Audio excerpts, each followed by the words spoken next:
John Thompson.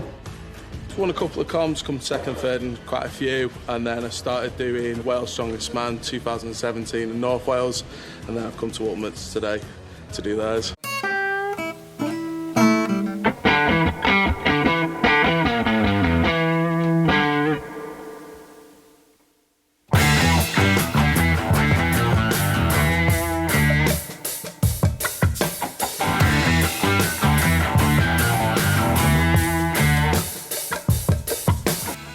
Hello and welcome to the Fit for Life podcast with your host, Alan Fitton.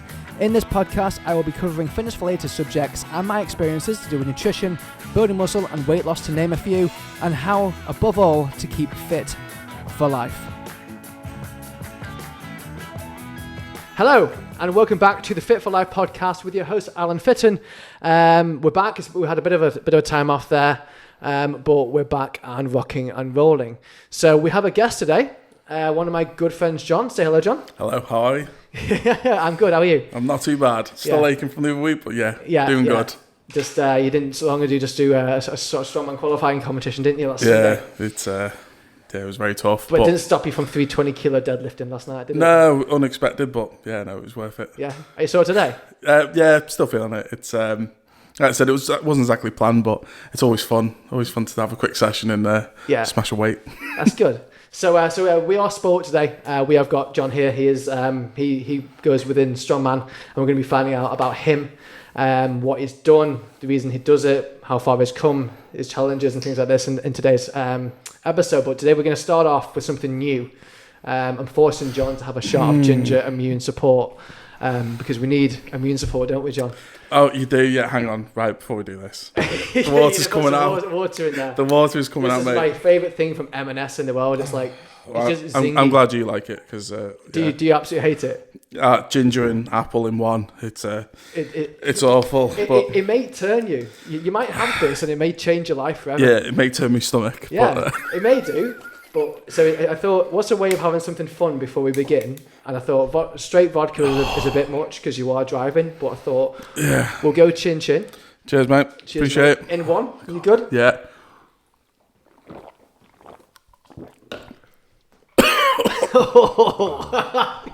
Straight with the water.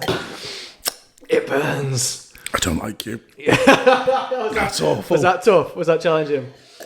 I love it. I'm addicted Passes me brownie. I'm addicted to it. You have a bit of that. Oh, that'll do. We've got supplies here as well. We've got gluten-free, caramel, Marina's Rice Krispie cakes.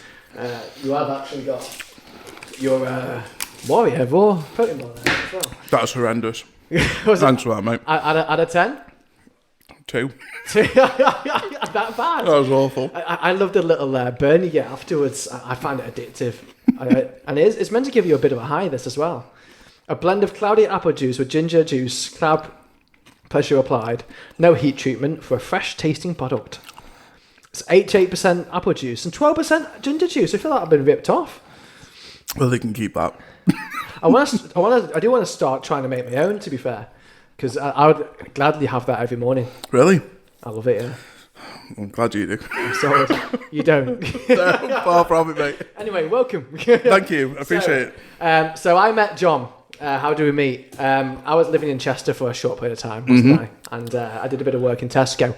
I was living there, and so I didn't kill myself and the person I was living with at the moment in time. I needed to get a bit of space, so went to work at Tesco and started working in Tesco. And when I started there, they said, "Oh, there's a guy here who lifts weights like you. Who you probably get on with quite well." And I was like, "Oh," I was intrigued, and then we met, and the rest was history, wasn't it? Really? Just hit off, mate. Yeah, it was perfect. Yeah. We had some of the goals, weight training, just training in general. And you were more into bodybuilding. I was more into strongman and strength training, and just hit it off. It's perfect. Yeah, I think you have a respect for someone who follows that. Yeah, massively. That narrative and that has that as a passion. I think you get on with people because you are almost not one track minded, but your mind's in a particular route, isn't it? Yeah, I feel like you have an understanding of the similar person there. You understand the strain of it, the limitations of muscle mass growing and strength training, and then you side of bodybuilding, growing your muscles to the mass volume and the recovery side of things and what your body has to go through is in a similar sense. So I think from that you have the same understanding of what the other person is feeling at the same time. Much so. But obviously, as we go through this, it'll be interesting because strongman's very different to what I do. Although it is still picking weights up and putting weights down, but a different context of it that we'll find out more in this podcast today. So what do you currently do for work, John? Well, I'm currently doing vacant property inspections for a security company. Actually, I'll put it out there, Parallel Security, very good security company. So I currently work for, do VPIs for them, which are vacant property inspections, which old abandoned buildings, pubs, banks, things like that. We go in there, check them out and things like that. It's quite good for me. It means I can eat on the road. It's not a very taxing job. I can sit and drive and walk around certain buildings, so I'm not lifting and putting myself out for training and things like that. But yeah, it's quite good. Which is it's important, I think. As someone, the kickboxing athlete that I had on a few weeks ago, he said, because you're not paid for what you do, in the sport that you do. But it is important to find something that you can still get your bread and butter, but you can still fit that passion, love in alongside your sport. It's important, isn't it? Oh, very. And if you can eat on the move and still get your training in, then it's an absolute no-brainer, isn't it? Yeah, I mean, it's a win-in because for myself, especially when you got to eat like 3 or 4 meals a day in between like a 10-hour period. Yeah. If you're in a job where you can only have, say, like 1 or 2 breaks, well, then you're doing yourself out of a lot of calories, a lot of protein, and your macros drops a bit. Yeah. Where with my job, okay, it's not ideal, eating out of a van, but I'm kind of grateful that I can still continue eating my vast amount of meals. Yeah. Not be taxing on my legs, my arms, lifting things and stuff like that. I'm very fortunate, and I'm fortunate with the job I've got. Yeah. I'm very proud of the job that I've got. I worked in retail for years, and a few of my mates I got good mates with eventually because I was bigger originally when I worked there. But when they were they're the big bodybuilders into the weight training things. They used to be like on the tills, and they'd be taking to the back of them like little tubs of cottage cheese and tuna, and they'd be there like squatting down, sending it home quickly because they only get one break. I was going to say that's the only problem. You're force feeding yourself because you're limited on time, but you do what you can. Yeah, no, sound. So obviously we've said you're into strongman. So what got you into fitness sport? Has it always been strongman for you, or what got the fire burning for you, John? I think from a very young age, I've always found that I was a bit stronger than everyone else. I was a little bit bigger than everyone else. I was quite chunky and stuff. But then as I got to GCSE stages of like childhood and things, I started going to the gym and stuff. I was very fortunate to train with a lot of like powerlifters and bodybuilders. Roll on to 2016, partners suggested, I want you to do something a bit different, try strongman. I watch it every single year at Christmas. I was mesmerized by what they were doing, picking up like fridges and carrying these weights and pulling trains and stuff. I thought, wow, it was amazing. So I found a group in Chester that started doing strongman, and from there it just spiraled on. I didn't think it'd take off as well as it did. I went from deadlifting 180 kilos to deadlifting 260 kilos within such a short period of time. So I think that kind of spurred on the challenge of me to do strongman properly and to take some time in it. And, I'm very grateful for that because I ended up training with some amazing people that I watched on TV and stuff and seeing them. So, it kind of grew from there and it went on and on until what it is today. It's today, yeah. Oh, quality. And it has come a long way. I think strongman is big now. I think it has. It's huge. You think about 10 years ago, it was there, but it wasn't as prominent as what it is now. Yeah, I mean, going back from when I first started, Eddie Hall had I wouldn't say breaking out onto the scene, but he became more well known. Yeah. So Britain's Strongest Man, I'm sure it was held in Leeds. A very small, like one-sided venue, like 5 or 6 rows of seats, and it was a lot smaller.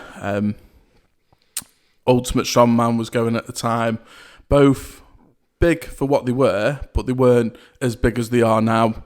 And when I first started, it was small. Yeah. But like you said, over the past 5 years, probably from 2015, 16, 17 is when we first started seeing the proper growth in the sport.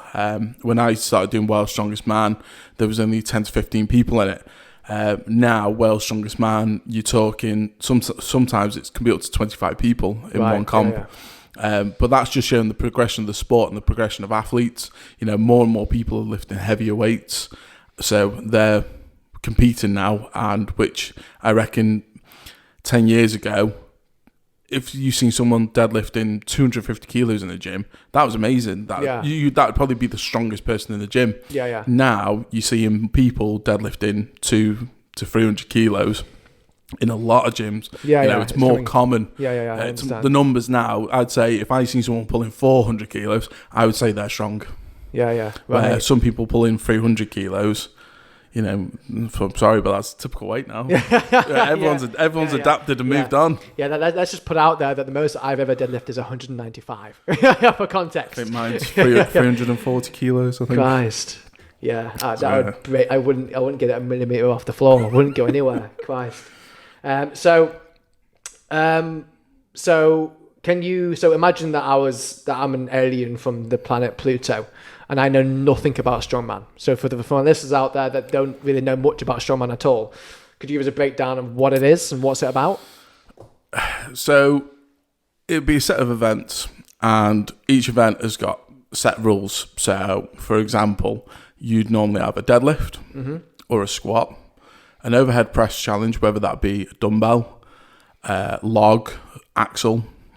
And that would be typically either from the floor, A to B, overhead press and lock it out. Or you could have a Viking press, which is a machine which is statically done and quick to the shoulder, press it overhead, and as many reps as possible. Then you usually have a medley or a carry, which could be involving a frame or farmers. Medley run would be numerous of items. The one I've just done was a 100 kilo scoop from a digger, a 100 kilo tire, and then 200 kilo sandbags, and then push the truck that we just loaded it on. You made it look pretty easy on Sunday, I'm not going to lie. Made it look easy, but my body was telling me no. But and then you usually have an ending, which typically is an Atlas Stone run. Atlas Stone ranges from, say, 100 kilos to 200 kilos, and the balls will be put into sync, and it's the quickest person that lifts them all. So that's it. That's in a nutshell. I mean, depending on where you want to be and how good you are at lifting, so you've got the main categories are first timers, so someone that's never touched a kit in their life, that wants to give it a go. Then you've got novice, which is generally people that are strong, but so say if you've got like 180 kilo deadlift, I'd generally say go with like near a novice. Then you've got your inter, which is a lot of, it's growing rapidly into, because everyone's getting to that point where they're strong, but they're not stupidly strong. And then you have your opens, which is what I go into, and then other lads, and then that usually goes into nations. And then higher to UK's, Britain's. For example, Gav Bilton, when I met him, I think he did a comp, then he went into Wales. Wales went into Ultimate Strongman. Ultimate Strongman led to the UK's for him. UK's, he won that. And then Britain's opened up, and now he's in Worlds. He's flying out in 2 weeks' time. That just shows the progress that you can lead into. And again, how much the sport's grown, how many more doors are open now, and it's great. It's good, isn't it? Would you say that Eddie Hall's done a lot for the sport? Yes, massively. Obviously, you've got the people like Terry Holland, Sloan Charlet. They're two of the big names when I was growing up, back in early 2000s when I was watching it as a kid on Channel 5 at Christmas. They were the names you wanted to see, obviously Mariusz Pudzianowski and stuff like that. And then obviously Adam Bishop, Graham Hicks, the Stallman brothers, they all started coming up to the scene then. By 2014, Eddie Hall was growing massively. I think 2014 he won his first Britons, and he just rolled on from there. And I think Eddie's look, scar across his eye, tattoos, big guy, Mohican, beard, his attitude, and I'm the beast, and shouting, screaming. I think that caught people's eye, and that brought the forward the sport 'cause people are interested then. I've got a bad habit of when I've done a lift, I just walk off. I'm not a showboat. I don't scream and shout. I just get it done, go. Yeah. But Eddie Hall worked at it. He made himself a brand, which was perfect because, like I said, it brought on the sport massively, hugely. It's like when you did the farmer's walk on Sunday, and he made it look at Doddle like he just 230 kilos. He picked up and just strolled with them in his hand, and he's put it down, turned around. As if he'd just done nothing. He did do a bow as well. I did get that on camera. But it just looked like it was like nothing to it. To put it down, you're like, job done. Yeah. But I think that's the thing. I think if you look into an event too much, it can knock you a bit. Where if you know that you've got to win, you know you've got to put it all in. Yeah. But take a step back, relax, take it easy. Like I did with the farmer's carry for the frame. I did it, picked it up, walked it, put it down. I was comfortable, I was happy. And I think some people in sports, they take things a bit to heart and it can damage them a bit. Yeah. And I think in that sense, relax, take it easy, enjoy it. Yeah. And I think that's what a lot of people don't do. Yeah, and I think because you've been in the sport for a while, you're obviously a bit more mature, a bit wiser, and to slow down, take a breather, and be like, compose myself, be controlled here. And you could see that, with them watching your Sunday, and it was brilliant. It was epic. Thanks. Where are we up to? So let's talk about some of your primary lifts now. What is your max for your current lift? So obviously, bench. We said before you don't really bench that often. So benching's not really a big thing in strongman. No. It can be quite adapted to other things like overhead pressing and even like deadlifts, just keeping the tightness in your chest and your lats. Keep yourself locked in kind of thing. Deadlift wise, bench wise, between 160 170, but I only train it like 2-3 times a year. It's only on the whim. As we were saying before we came on this, was both saying that our universal hate for bench pressing, because I don't see the point in it either. No. Always prefer, I'd rather have a dumbbells, wouldn't we? Dumbbells all the way, 100%. All the way. Deadlift? Deadlift, currently it's 340. I have set myself a bit of a goal to hit a 400 at some point. But we'll talk about that later on. And then obviously squat and overhead press. So squat, I think it's 305. And overhead press is 155 or 160, depending if you count the collars. And that's a full lockout one press. Oh yeah, full lockout. So slight press in the legs. Full lockout, head through. It's got to be done. I think I'd snap in two if I had to do that. I'd just break. Well, it's quite good, especially when you're in public gyms, like very commercial. I remember, I think about a year ago, I had 140 set up on the bar, and a young lad walked over and he was like, "Oh, excuse me, can I join you in your squats?" I was like, "Mate, I'm sorry, but I'm not squatting. I'm overhead pressing."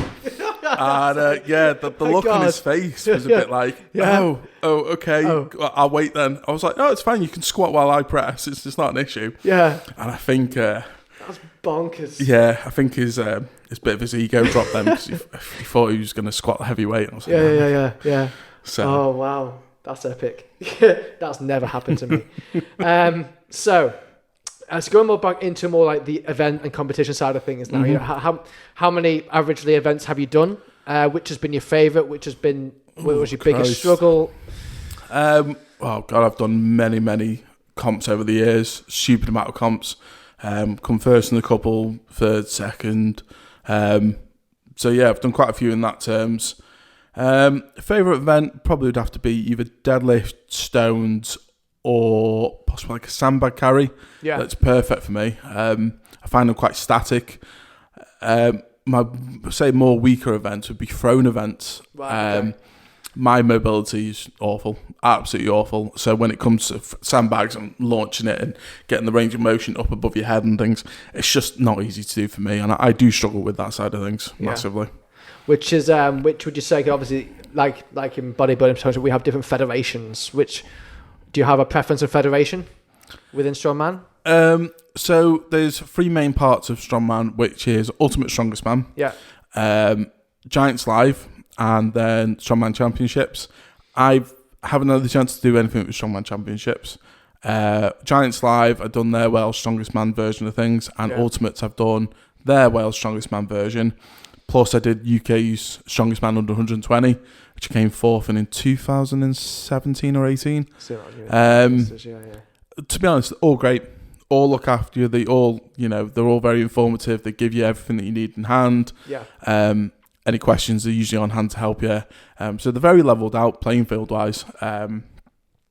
Ultimates is the main one that I've done for TV, and that was very good, very well looked after. But the same with Giants Live one. Big Dogs used to run it. Again, always looked after, always taken care of and things. So yeah, they're all just as good. Yeah, all just as good. I think if anyone was to start strongman, stick local, keep it local, and just do what you can with them. Yeah.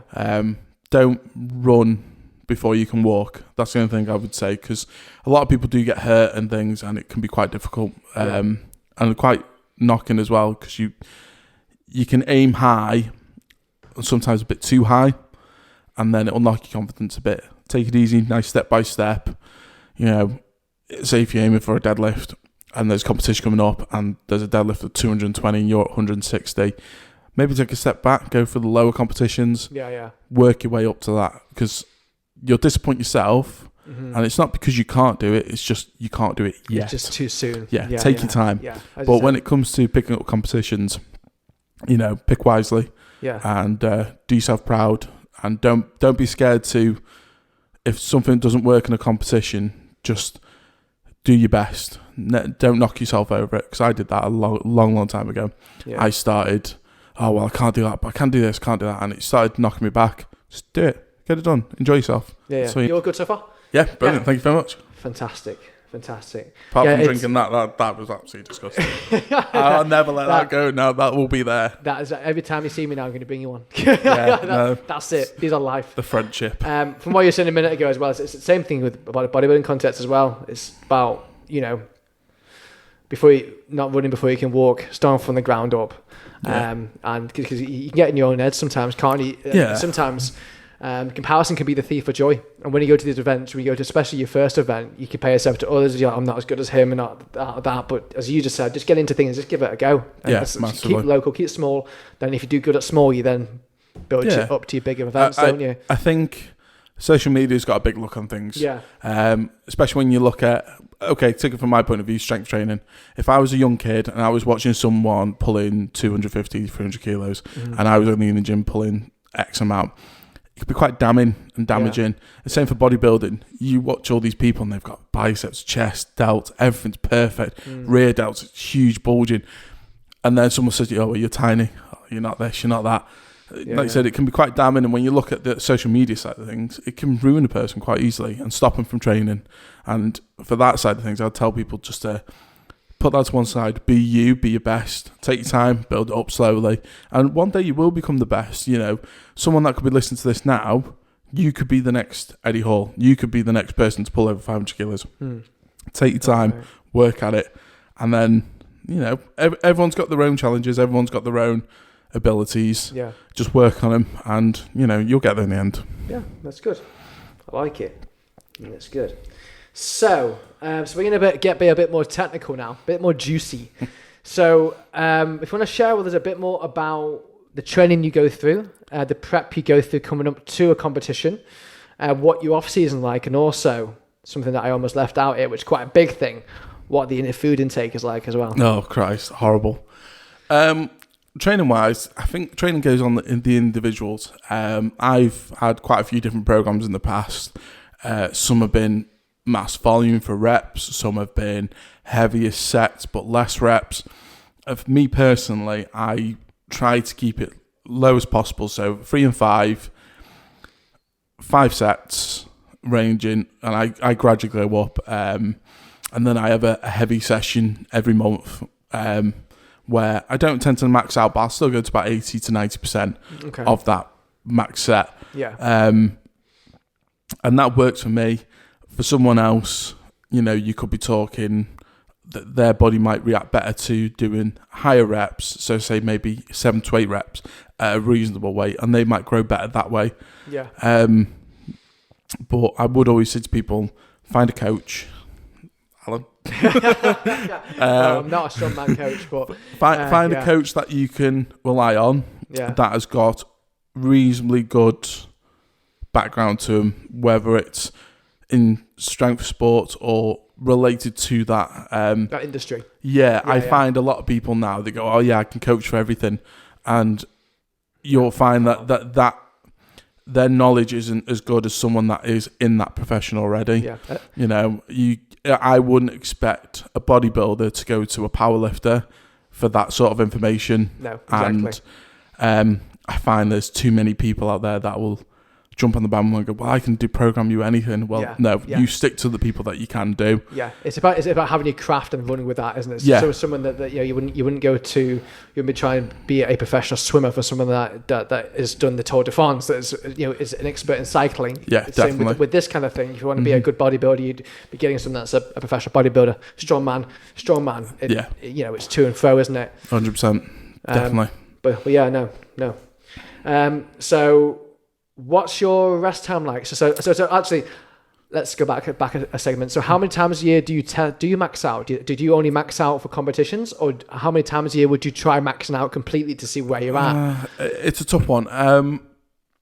So I generally max out, or near enough max out, about 90% at least once a month. Okay. Just to see where I'm at. Yeah. The rest of the time would be more volume. So say if I've got a 320 kilo deadlift coming up, I will train to about 220 to 250 for 2-3 weeks. Yeah. And maybe in between that, maybe throw in a 280 for 2 or 3 reps. Mm-hmm. And then near the end of the month, I'd see where I'm at. Okay. And go for, say, like the 300 or a 310.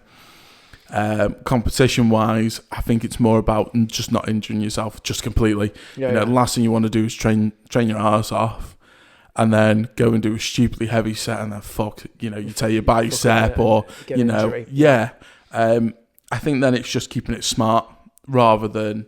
But again, you get a good coach, you get someone to do you a really good program. They will know that already. If someone's good at coaching or programming, they will never force you to do something that will put you at risk. Yeah, they put you in jeopardy. Yeah. And I think again that shows quality of your program, quality of your coach, and the understanding of it. So I'm guessing that the perfect off time leading up to a competition with the perfect. I mean, like bodybuilding, you do a 16-week prep. I'm guessing it'd be longer for strongman. I mean, depending obviously where you are with strength levels. Yeah, I guess depends on when you pick to compete, really. Yeah, definitely. So, for instance, a novice. Yeah, a novice. It's a heck of a long time because they're just starting out. It's a slow, gradual build up. Yeah, so it's just a slow, gradual build up, and it just takes your time. Where someone that's doing like an opens or a national, they're already at that level. So a case of it's just maintenance for them, and then pushing at the last hurdle just to try and get the edge that they need for it. But in that build up, you would never test full on max out. No, because the risk to reward ratio is just high. It's massive. Yeah. If I've got, say, if I was squatting. And they threw it in at a 280 kilo squat for reps. Mm-hmm. That would be stupid for me to do it because the chances are you could tear something, you could pull something. Same for worlds. These are fully trained athletes. They're the best of the best, and even they hurt themselves in the competitions. So to do that outside the competition, so close to it, you just wouldn't do it. No. I guess you still have to remember that we're only human end of the day. It's we can break. Testing limitations is one thing, but doing it so close to a comp, I still generally wouldn't do it. No. So what's your food like then? Let's talk a little bit into food here. Horrible. If someone's, you're talking to someone that is never full. So if you were to look at my diet, it's awful. My thing is calories. I just try and cram as many calories and as much protein as I can. If a nutritionist was to have a look at my diet, they'd probably scream at me. Yeah. You're having to do. You've got a specific number to get in a day. So your stomach is only such size. So if you have to cut corners to get extra calorific foods in to get those numbers up, you got to do what you got to do. You know what I mean? Exactly. If you're looking at, say, 20 grams of protein, ideally fish, chicken, steak. Yeah. But eating that 5 or 6 times a day sometimes is a no-go. So a Big Mac. 500-600 calories, 20 grams of protein. Yeah. Brilliant. get it in you. Okay, Yeah. everything else might not be that good, but when you're literally close to a comp and those calories are important, your calories are your reserves in your comp. Once you've blown out your mains, you're relying on it. You're relying on your body mass and your weight and your size and your calorie intake for your energy and stuff. It's massively important. Like you said, there's no cutting corners and ramming it into your body. So it's ideal. And like I said, if it was a bodybuilder, oh Christ, they'd be piling on the weight. But for me, it's perfect. Yeah. The heavier the better. You need that weight and strength behind you. Is there any caps weight-wise? No. So there is categories. There's an under 60, under 70, under 80, under 90. And then at some point there has been an under 120. Right. Which is what I used to compete in. But then you've got the opens. You could be the biggest guy. I think Eddie Hall went up to 30 stone, I think, at one point. I know Hathor Bjornsson was one of the heaviest competitors in worlds. I think he was like 200 and something kilos. Right. So there isn't really a limit on it. I mean, no. I think it all just goes on stature as well, because obviously you got the taller person. The taller you are, the bigger they are, the more they're going to weigh over me. You can hold. My body weight at the moment is 138 kilos, which I don't know what that is in stones. Probably about 21 and a half, maybe 22 stone. About 22, something around there. And that's light for me. The heaviest I've gone up to is 24 stone, and that was hard. What's what's been the primal weight for you for competing? What's the best weight that you've sat at that you felt like you've had the most strength at? Or would you say it's just been your heaviest, or would you just? So my best weight that I've been at during a comp was 2018's World's Strongest Man. I weighed in about 21 stone or just under. Yeah. And it was quite an athletic comp. So there was a frame carry, tire flip, dumbbell, and it was very fast moving. So, and it worked out brilliant for me. There was car deadlift for reps. So it worked out perfectly for me. Because I was still heavy, but I was quick enough. And that worked out perfectly. Absolutely perfect. But in the past, I have dropped weight and it's gone against me. Right, okay. And there's been times where I've put on weight and that's gone against me because it's been bending down, picking stuff up, and with weight comes a belly. Yeah, I was going to say you get gas out a little bit easier as well. Yeah, so it could be quite massively. So it's ups and downs. I mean, if you're only got one competition for a year, and you know what that's going to involve, okay, try and target your body to be a certain way. Brian Shaw did it 2 years ago. He realised that the competition's getting less strength, more athletics. Being more athletic as in running and picking things up. So he dropped weight, he changed his full diet. Now that the weight's going back up again, he's now gone back up in weight. And so I think it just depends on the competition that you're doing generally. I see. Oh, cool. In the know-how now. So we covered a bit of your training. Bit off topic now, just for a bit of chilling. So obviously, I mean, you eat a lot. Would you say you're a foodie? Generally, yeah. Yeah. So if you were stranded on a desert island, for example, I asked this to all my guests on here, and you were allowed one meal, what would that one meal be? Hunter's chicken. Always Hunter's chicken, nice chips. Yeah. Boom. Can't beat it. Yeah. It's just sauce always makes the chicken nice. It does, yeah. But barbecue's it's top tier. Anyway, I think barbecue sauce is one of the best sauces out there, in my opinion. 100%. What comes in your second number two? Do you have a favourite home cooked dish? Or? See, I do like my KFC. You do like KFC? Yeah, KFC, gravy. Would you just go and get like a bargain bucket to yourself? Yeah, definitely. See, for me, I not long got introduced to the gravy of KFC. Stop it. Yeah, not long ago. Yeah, so mate, I was never too keen on it, and my parents never used to buy takeaways a lot. So started having KFC and stuff, and then obviously got introduced to the gravy, and now I love it. Oh, it's beautiful. It's all about the thickness. If you get it thick and you can put a chicken piece in and you get half of it on it, it's a win. Yeah, it's definitely. It's just absolute top tier. I mean, I can't have it anymore because I'm celiac now. But when I was younger, I'd go quite often and get a bargain bucket. Oh, God, fill it burger, dip it in some gravy. Oh, it's so good. 20 piece. Yeah. When did you ever go to that place in? I mean, that's up your neck of the wood. That place in Chester. There's like a cheap knockoff. It's like an in between a Nando's and a KFC. They do the nicest chicken fillet burger you'll ever have. I don't know. I'm gonna have to for find half that the out. price. And we used to get it delivered when I was living in Chester once a week, and it was just top tier. They did all the peri peri chicken. It was just. I'm gonna have to look into that great. now. Absolutely great. So let's go into a bit into motivation here. So what keeps you motivated? What is it? Is it your own goals? Do you have like a big person you look up to that is a motivational idol for you? What is your motivation with what you do? For me, it'd be my kids. When I was growing up, I didn't have much to look forward to.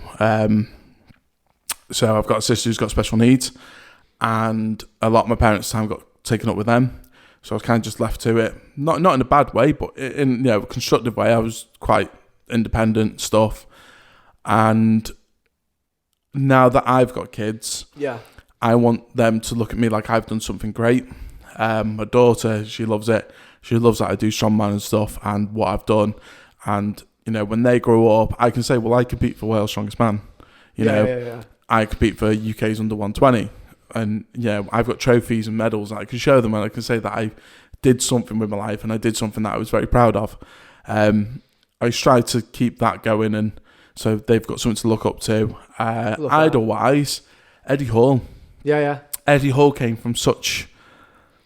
I don't know if he's going to listen to this, but Eddie Hall came from such a crap background, getting kicked out of school, and swimming started to get less and less for him and stuff like that. And he went into strength sport. He turned his life around and did so well. And to see that someone can do that, to hold world record titles and things like that, it's great. And I think that pushed on to a lot of people, especially like bodybuilding. Everyone looked up to Arnold Schwarzenegger back then. Everyone had a poster of him on the wall and stuff. I did. I had 2 posters of him stuck on the wall. My parents must have thought it was weird, but no, like to me, that got me into the gym when I was younger. So for me, Eddie Hall, brilliant. Mariusz Pudzianowski. Him winning his titles when I was younger, seeing it on the TV. We all sat around at Christmas time watching him lifting all these weights. Massive inspiration for such a short guy. To do that. Brilliant. Incredible. Incredible. Always one of my favourites. No, good. No, I like what you said, especially to obviously you're a big family man, John. I know that. I know you well. And that they'll obviously look up to you, and it's showing them that you can do anything that you're passionate about. God, I think technology nowadays is kind of taking that away from a lot of parents and stuff. They just give them like tablets, TVs, and stuff, and they get to put on them. And I think if you've got goals yourself, that rubs off on the kids very well. So like my daughter always talks about strongman. My son's always there going, "Daddy, I love it. And that's great for me. I know that my daughter talks about going to the gym in the future. She's a little bit too young now, but in the future she will be. Amazing. And I'm hoping that I can put what I've learned and how I feel about the sport to them. Okay, they might not want to do strongman, strongwoman, but say if they want to do powerlifting, great, I'll support them 100% through that. And I think that's been taken away with a lot of today's stuff like TVs, Xboxes, PlayStations, and I think it's good for parents to get into that and show kids that daddy does that or mummy does that, you do that. And I think it's a good thing for people to learn and take away with. Definitely, it was showing that fitness and health is important to you. Also, it's a style of fitness, as you said. They might not get into strongman in the future, but they could do anything with the fitness perspective. Because gym was important to daddy, so I want to do the same, and that greenness is put in there. Eddie Hall at the moment, he's doing videos, every video collab he does with people on YouTube at the minute. His son's there, isn't he? His son's showing him the training and stuff. Son's doing everything with him. Epic. I think that's awesome. And I think his son set a target that he wants to deadlift 100 kilos at the age of 10 or something like that. But that's what I mean. It's so important, and for me, I idolise that. Just I want to make sure that my kids, I do that, and hopefully they'll do that, and then that'll lead on to their kids doing that, and so forth. And I think that's massively important in society today, hugely. 100%. On the same page as you there, definitely. So let's get into the bit of the icky nicky here. So injuries, horrible things.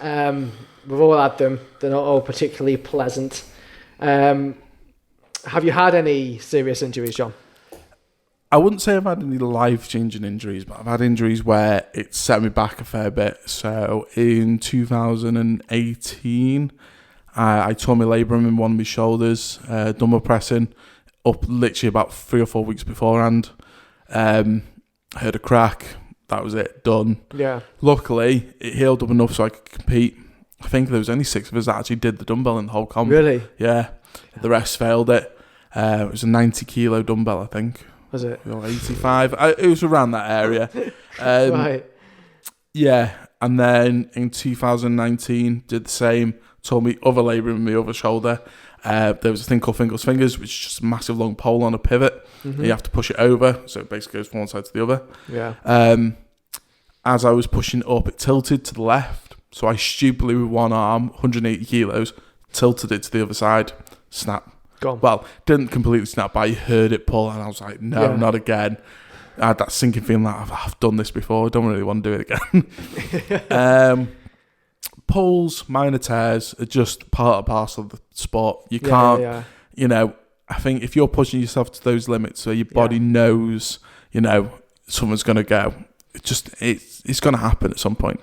You know, if you're walking away from a session or a competition feeling great, you've not done enough. No. Heck of a lot, you've definitely not done enough. It's, especially the weights that you put in things, and the human body can only take so much, can't it? Yeah. But then also from each injury is a lesson learned, isn't it? That's how you come back. That's how you how you come back from that. And you shows you've had 2, I think, pretty serious injuries in my opinion. But you come back from it and you're still going on with the sport. I mean, so, Christ, I've seen some people really bad injuries. I mean, to the people watching this, just if you don't want to hear about broken legs, maybe just skip a minute or 2. Skip a minute. So. A friend of mine, Phil Roberts, he was former England's strongest man, and I think he was in Britain's. Loading the Atlas stones, he loaded up to, I think it was 160, and then he fell with the Atlas stone and broke his leg clean in 2 places. Did it land on his leg? Yes. Oh, and were you there? No, I wasn't. I got a message saying, "Oh, did you see what happened to Phil?" I was like, "What are you on about?" So, and he posted it online. Oh, and video of it? Or picture? Pictures and video. Oh, mate. So he went through the surgeries and stuff, and he's great now. He's deadlifting again. He's not competing in strongman. No. But he's doing fantastic. He's strong again. I think he did compete once or twice. I think he did Ultimate Strongest Man.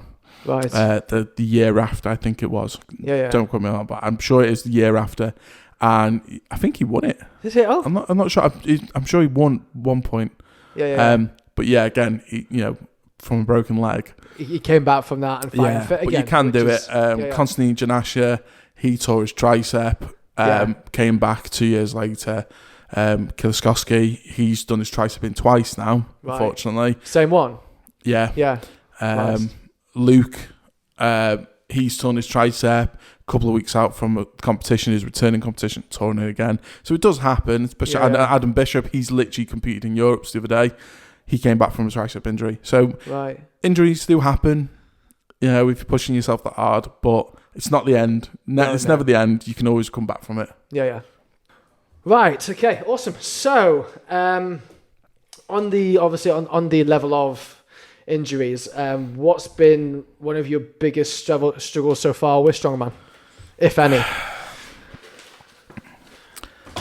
I know this is probably something we're going to touch about later. But it's the next question. Yeah, we have touched on this. It'd be the mental health side of things. Yeah. Strongman's a very demanding sport. It always will be. Always has been. Yeah. And I think because it's so demanding, you set yourself goals. And I think it's the same with bodybuilding. If you've been training for over a year, and then someone came up to you and said, "Oh, your delts aren't looking as good, or your quads aren't looking as good, or your calves looking a bit crap compared to the rest of it," that is really hard destroying. And it's the same when you're lifting weight. You've been lifting weights for over a year. Yeah. You set yourself a target of, say, 200 kilos, and you're constantly hitting 180 kilos. And so, you're so close. Oh, you're nearly there. You can do it. As much as it's nice to hear that, it is bloody damning on your mind to think, Christ, I've been doing this for ages now. And I can understand why people give up on sports and stuff. And I've been there. One of my friends, Shane, who I was training with yesterday, he was there for my first 300 kilos deadlift. Was he the guy that was there Sunday? Yeah. I cried when I did my first 300 kilo deadlift. Yeah, I physically cried. Yeah. Because I'd worked at it for ages, for months, probably a good year. I was hitting 280 kilos. 280 kilos every month, hitting it. Try 300, failed. Couldn't even break it off the floor. It was crushing me. Yeah. I was coming home saying, I can't do it. I don't know what's wrong with me and what am I doing wrong, you know. And then one day I did it and I was over the moon, delighted. But then that sets on another set of things, you know. You got to strive bigger. You got to do more. Yeah, you start failing more. Goalpost? Yeah. Yeah, and then you start failing them, and then you think, God, am I good enough? Am I worth it? Again, social media, you're seeing it online. You're seeing someone pulling your weight, and you're competing against them next week. Yeah. You think, I'm going to do shit. I'm struggling. I can't. They're doing better than me. And I think the mental health, like a lot of people say, oh, the gym's great. The gym's perfect for mental health and things like that. It is. But when you go to compete, and when you look at the larger side of things, it can crush you. It really can. You know, I had a spate a couple of weeks ago. You know, I really suffered. I was like, I've got a competition in a couple of weeks. I'm doing shit. Like, I'm seriously doing shit. My press was shit. My atlas stones was shit. Everything was just going to crap. And it ruined me inside.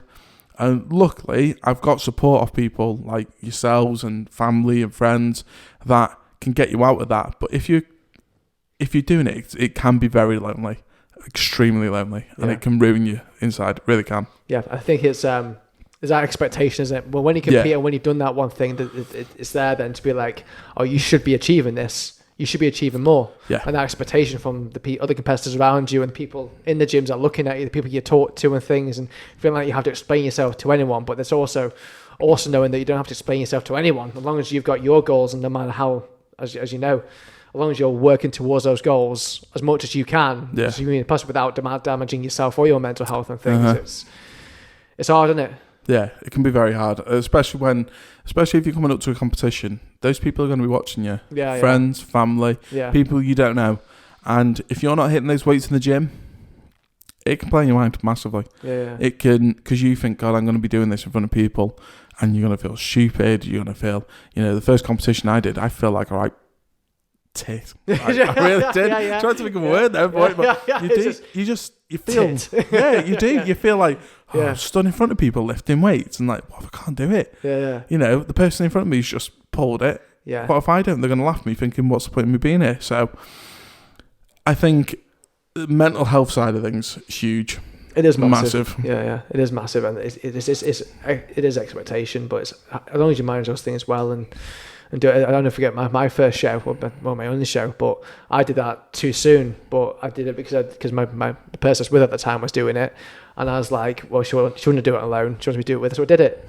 Now I hopped on stage with guys that were, I looked like probably a bit of a joke, because the guys on stage was like 2 to 3 times size than me, because they were all juiced up and I was natty. But for me, it was getting on stage to prove that I could do it. I could go from being a bigger guy to being on stage to compete with other people. And I had to just remember to myself that to other people, it might look stupid. To other people, I'd be like, what the hell are you doing? Like, I got so much grief from Southport of people because I chose not to take gear. I chose not to do all these things. But I was like, well, I'm not doing it for them. I'm doing it for me. And you do have to sometimes remind yourself of that you're doing things for yourself and not. Yeah, I mean, like, you touched on steroids there, and I think that's a big, massive part in it as well. Being the bigger guy. Yeah. I think there's a lot of pressure on people to start taking steroids. I think that side of it as well. I think it's massive now, and I think it's even more because of social media. I mean, that we'll say this for another podcast, but because how people look and how perfect now people look in social media, how young they are, and what they're doing to get that.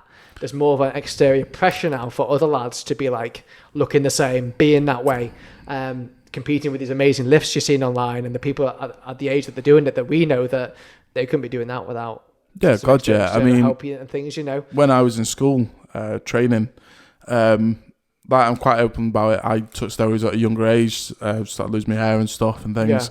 Yeah.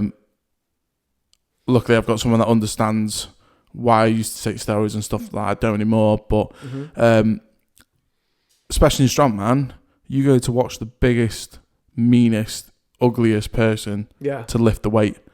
You don't want to go and watch someone that lifts less than you. No, the sport wouldn't work. So when you see them doing it, I want to look like them. I want to be as strong as them. You know full well you're gonna have to take steroids. Yeah. There's not one strongman out there that hasn't contemplated taking steroids. No. And like you said, I know this is probably going to be another podcast for a different time, but, you know, I think that's very difficult when you've got the up and coming, like you said, younger lot coming up. Yeah. And you know they're taking stuff. And I think, like I said, on social media, that brushes off onto people that they've got to do it. Yeah. And it's very hard. It's very challenging. And again, that all goes back to mental health. You know, that can ruin people knowing that I've got to take steroids now. Yeah. Where, you know, in the ideal world, you wish no one has to take them. Yeah, no, of course not. But of course not. In then, the name of the sport. Yeah, because the sport that's only ever getting better, people are only getting stronger, only getting bigger. Exactly. What's going to be happening? People are going to be taking more additional products. Like the things that are available now to people to take that are so easy to get. It's just it's mind blowing. Yeah. 100%. It's really, really mind blowing. But I said we'll hop into that more into a future episode because we can probably sit here for a good 5 hours about that subject. Oh, to say it lightly. So thank you for sharing, John. But so if you could be doing any other sport than what you currently do, what would it be and why? I think, because I used to play it in the past, hockey. Hockey, yeah? Hockey, I used to love hockey. Hockey was brilliant. I used to play for my local team, and I enjoyed it. I think now, because I'm a bit bigger, I wouldn't mind dabbling in rugby, to be honest. Yeah. I can see you doing a bit of rugby, actually. I used to do it in the past for school, and then I used to do a little bit for mould. Right. But nothing ever came of it. You know, work started coming into it, and I wanted to get a little part-time job because I was getting on a bit. Yeah. And, I think I wouldn't mind doing a bit of that. Yeah. I know Terry Holland plays rugby well. I don't know if he still does, but, you know, he was in strongman and went into, you know, started doing rugby and things, and I think that'd be really good. Something a bit different. Were you quite sporty when you were younger in school and things? Yeah. So there's a funny story with that. Go on. So I used to do a lot of softball, hockey, things like that. Anything to do with brute force, hitting the ball, brilliant at. Yeah. And then I went into Grand Green bowling. All right. Yeah. I wasn't a naughty child in school. I was a bored child. Right, okay. And I used to skateboard. I used to do RE, Welsh, and geography. I used to skip those 3 lessons and go skateboarding. Now, where I live, the skate park is right next to a Grand Green bowling field. Right. So the old guys see me jumping over the fence, running away from school. And one day they collared me and said, look, you know, do you want to come and sit with us rather than going off school site? So I was like, yeah, go on then. Yeah. They got me a bowl, got me a mat, got me a jack. They said, right, throw that ball down there. I was like, what? Why? Like, just throw the ball down there. So started playing Crown Green bowls. Went to play for Wales Juniors. Oh, really? Flintshire County Council Juniors. Yeah. And Ken Parry, brilliant guy. I don't think he's with us now, but because it was long ago. Yeah, he really, you know, took me under his wing and got me doing a sport that I never thought I'd end up doing. Oh, amazing. You know, it was nice. It was something nice and chilled. And to be honest, it taught me to relax a lot. Yeah. And take things in your stride and don't worry if they don't work out, because Crown Green bowls, you know, I'm playing against 60, 70-year-olds. You know, I could rage at them for doing bad, but it was nice and it kind of kept me nice and calm when I was a kid. I did that for a good couple of years. All right. Yeah, didn't know that, did you? No, I did not know that. That's the new everyday, mate. Oh, quality. So that question also kind of goes into what's next, because obviously when we met a few weeks ago and we first synced up, you said about, I know you're a strongman, but you also spoke about what you're planning on going into next, because obviously you've got some big ass goals you want to achieve, like lift wise, and going more into. I'll let you. So, I think I'm going to retire from strongman soon. Yeah. It's not because I'm getting bad. It's just because the level of competitors are. You know, I'm here, and everyone just keeps going, and I'm slowly getting better still. You know. Yeah. But it's not on the same level as everyone else. You know, the people I used to train with and compete against, they're still pulling the same weights. Yeah. But the people that are up and coming, they're pulling like 20, 30, 40 kilos. Some of them pulling 50 kilos more than me. Which is great, you know. It's good for the sport, you know. It's showing the adaptivity of like the athletes and how people are taking it. People are taking it a lot more seriously. You know, I think that's why sponsorships and athletes are getting a lot bigger, because people are taking it more seriously. And, you know, there's more money in the sport now where there wasn't. So for me, I think it's coming to an end. I'll still be involved in the sport. I'll still look at the sport as in, I still want to be part of it. Yeah. I might do some smaller comps. You never know. I might stick at Welsh Strongest Man for another year or two. Yeah. But if I didn't, I wouldn't be upset about it. I've had my time. I've got my trophies. I've got my medals. I'm happy with it. Yeah. But strength-wise, I still want to continue.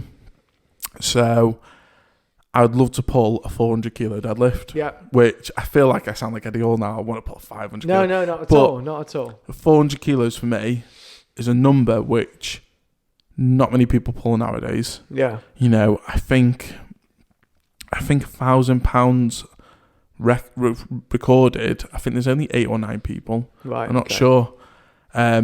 So to be 400 kilos and only 55 kilos away from that, that's a heck of a statement. It is, yeah. You know, so I'd love to pull 400 and I'd love to squat 350 kilos. 350 kilos would be good. And the squat, I'd love to be in sleeves only, not wraps. So I've set myself some goals. Yeah. So a lot of people listening, they go, I thought maybe that's 400 kilos. Yeah. But to me, it's doable because I've got the attributes, I've got that mindset. Yeah. And it's in arm's reach. I'd be very devastated if I didn't do that, to be honest. Yeah. Is that so? I mean, you said to me to the words powerlifting. Will you going to do it in like a powerlifting meet? Would you want to compete in that level? Or ideally, I would like to do it in front of a stage. Yeah. I'd hate to do it. I'd hate to pull 400 kilos in a gym. Obviously, it'd be great to pull 400 kilos. 400 kilos. No matter where you are, it'd be great to pull 400 kilos. But I'd love to do it for an event as a statement. To say right. So 400 kilo equipped, pull it.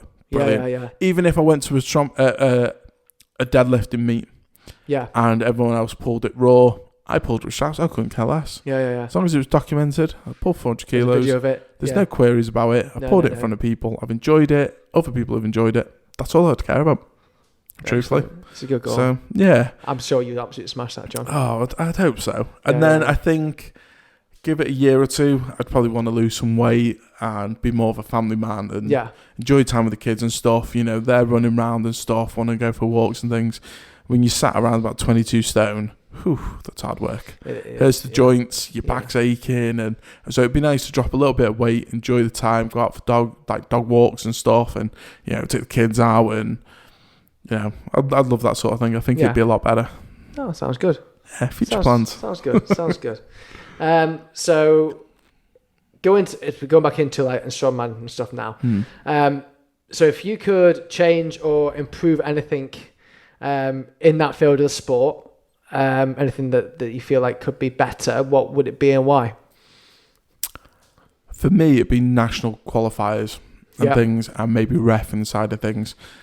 There's a lot of people out there that rely on social media for them to get shown. Yeah. To get themselves out there. Yeah. Kind of thing. I've got quite a few friends that pull stupid amount of weight and they don't get a look in. And for me, I know the Strongman Championships and Official Strongman, they've started doing it where you can post your stuff online and things like that. Yeah. I think that's a huge step forward to compare it was. But I think there's a long way to go. There's quite a few lads that are really good athletes that either haven't got the confidence or they just haven't got the know-how. Right. I think these bigger brands should get out there and go, okay, well, rather than us having Wales Strongest Man, how about we put on 4 regional comps? South Wales, North Wales, West, South, you know, East Wales, and then broaden the horizon a bit, let people compete. So say Joe, he's down the road. I know he can pull a reasonable amount of weight, but he's not a Wales Strongest Man standard yet. Make these smaller comps so people can get a foot in the door. Train, have a feel how it is, and then they can step up, rather than doing local little comps, which aren't really, you know. I can't name 5 competitions over the last 2-3 months that's happened. Right, okay. Which is appalling, really, because I love strongman. I should know about all these comps, but because smaller comps aren't really recognised, but yet Wales Strongest Man is plastered all over Facebook. It would be good to have smaller comps for the smaller guys to let them step up. So all these people that are generally really good have that opportunity. There's a ladder for them to get to that position, which I think could do with changing, and the reffing and scoring of things. that needs to be nationalised. So some comps you can do this, some comps you can't do that, some comps you can do this. Where if you look at the IPF, powerlifting, their rules are dead strict. Yeah. But it sets a standard between the whole country. And I think that needs to be set out for strongman. Because you see too many people, they'll say, I'm good at this, I'm good at that, but then another comp, they're not good at this, not good at that. It needs to be a set standard for everyone, so that everyone has the same understanding. But that could be the future, I think strongman's still in its, I wouldn't say baby stage. No, it's still building though. It wasn't too long ago. Giant Slide was in Albert Hall. It's never been done before. No. Same for, I think the first time it was ever properly in an arena was 2016 or 2017. Right, okay. So the rest of the time it's been in the car park. So from where it was then to what it is now, totally different ball game, which is great.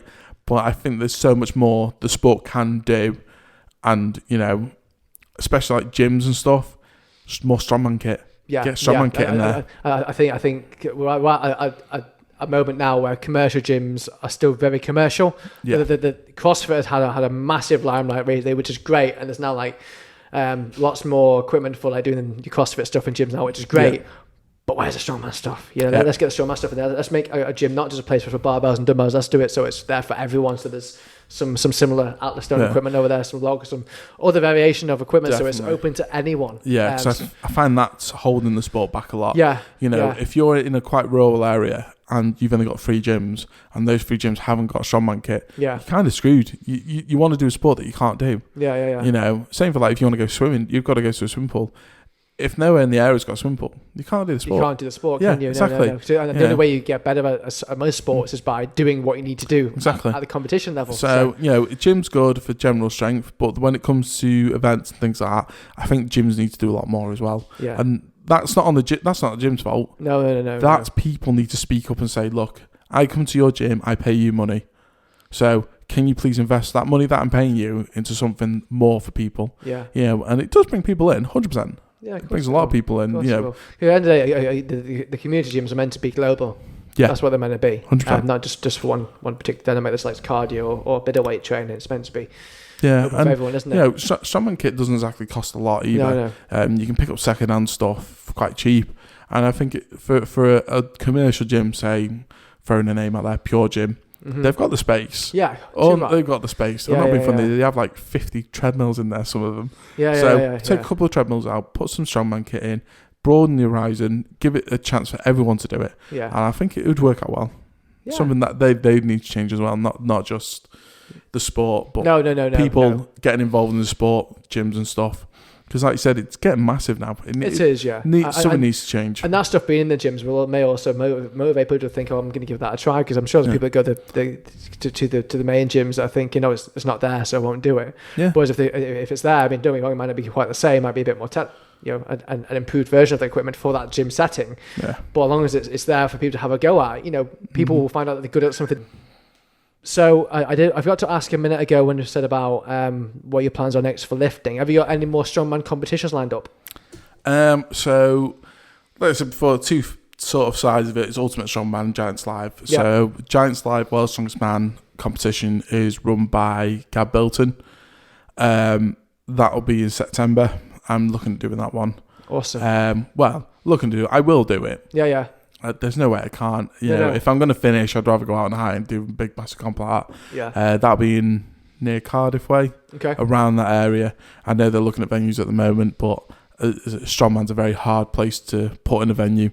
Obviously, damages and space and stuff. It's not something you can have in a small room. It's got to be a large area. But hopefully going to do that. That's something I'd like to finish up on. I don't really do smaller comps anymore. No. As much as I'd like to do them, if I hurt myself in a smaller comp, I'd be pissed. It's really not worth it, is it? Because it would ruin my chances in the bigger comps. So I usually have about 2 to 3 main comps in a year.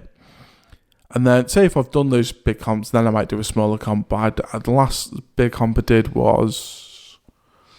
the smaller ones I did was Sandwell, I think, in 2018 or 2019. Came third in that. But I've not really bothered since then. as much as it's nice to support the smaller competitions, I find it's quite wrong of me for me to jump into a smaller comp when there's other people that could do it. Yeah. You're taking up a place of someone that could be up and coming. Yeah. You know, and it's nice, but that's the future anyway. Yeah. No, I think there are a lot of exciting things coming in the future. And that 400 kilo deadlift, we're here for that. Mate, I love that. Honestly, I want to be there. Let me know when you're doing it. Yeah.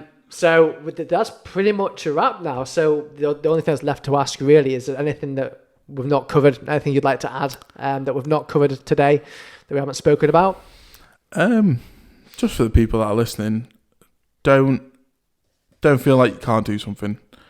You want to do sport, whether it be strongman, fitness, anything like that, just do it. I think people get a bit jittery when it comes to strength sports and getting into it. Reach out, speak to people. There's enough people on Facebook, Instagram, TikTok and things like that. Just message them. For me, if someone messaged me saying, hi, look, I'm looking to get into it, can I pick your brain for 5 minutes? 100%. Just don't be afraid. I was very lucky. I went into a gym that had strongman people there, and I got on quite well and things. If you need to go and search and things like that, just do it. You might regret it if you didn't. But yeah, just go out there and do it. It doesn't have to be strongman, bodybuilding, Alan, just reach out. And yeah, don't hold yourself back. If you've got abilities, use them. You never know, you could be the next Britain's strongest man. But yeah, that's what I'd say to people, just go out there and do it. Life's very, very short. It is. And I think people have a lot of regrets. If you speak to old people and they always say, I had a regret, I wish I did this, wish I did that. Yeah. We're in an era now which you can do what you want. Yeah. There's not much stopping you unless you want to go to the moon or fly without an aeroplane. That obviously there's limitations, but in terms of being an athlete, you can do it. Just push yourself and get past that barrier of being nervous and worried and stuff. I still get worried. I still get nervous. So normal. It's human, isn't it? Yeah, 100%. But just get out there, work at it, push it, and just be you. Be the best you can be. Yeah, I like it. Let's go. I think John's hit the nail on the head there. I think the word's your oyster. Run at it. And I have to say as well, I think some people think that strongmen are quite intimidating, and I have to say John's probably one of the nicest guys I've met in my life. We couldn't be better. He's the most genuine, humble, down to earth guy I've ever met. He's kind. He's loving guy. If you came up to John in the gym, it would spend half an hour chatting to you about strongman.